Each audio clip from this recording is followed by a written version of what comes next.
If Krita is showing a system error, crashing on launch, or simply refusing to open, don't worry. In this video, I'm going to walk you through the most effective fixes step by step.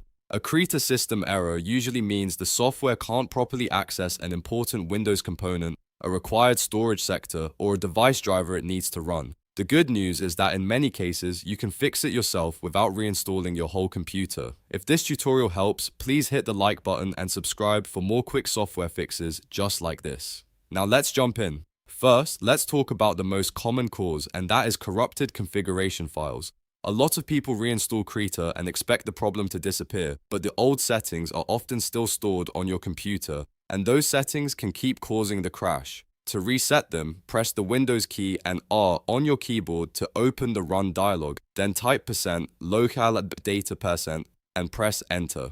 This will open the local app data folder where Krita stores its settings. Inside that folder, look for files named Krita RC and Krita Display RC. These files control parts of Krita's configuration, and if one of them is damaged, Krita may fail to launch properly. You can either delete these files or rename them as a backup, which is a safer option if you want to restore them later. For example, you could add something like old to the end of the file name. Once that is done, close the folder and try opening Krita again.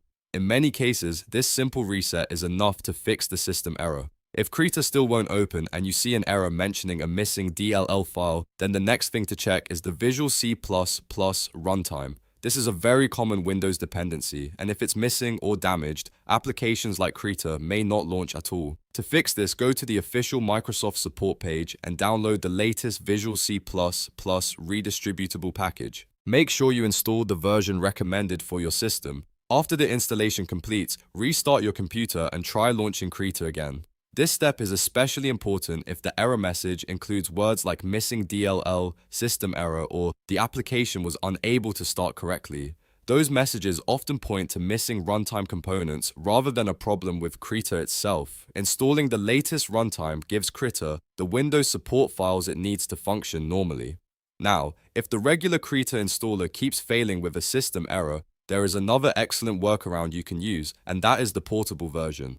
Go to the official Krita download page and look for the portable zip version instead of the standard exe installer. Download the zip file, then extract it to a folder anywhere on your computer. After that, open the extracted folder and run krita.exe directly. The advantage of the portable version is that it does not rely on the same installation process as the desktop setup file. So if the installer itself is blocked by a system issue, corrupted installer, or permission problem, the portable version can often launch without trouble.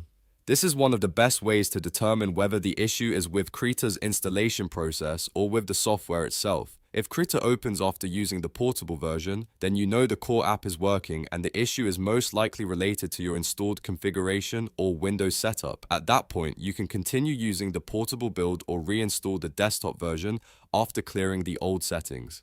To recap the fix sequence, start by resetting Krita's configuration files in local app data. If that does not work, install the latest Visual C Redistributable from Microsoft. And if the installer itself is failing, use the official portable zip version of Krita and run it directly. These 3 steps solve most Krita system error problems, especially launch crashes and missing file issues. If this video helped you get Krita working again, make sure to like the video and subscribe to the channel for more helpful software tutorials and troubleshooting guides. Thanks for watching, and I'll see you in the next one.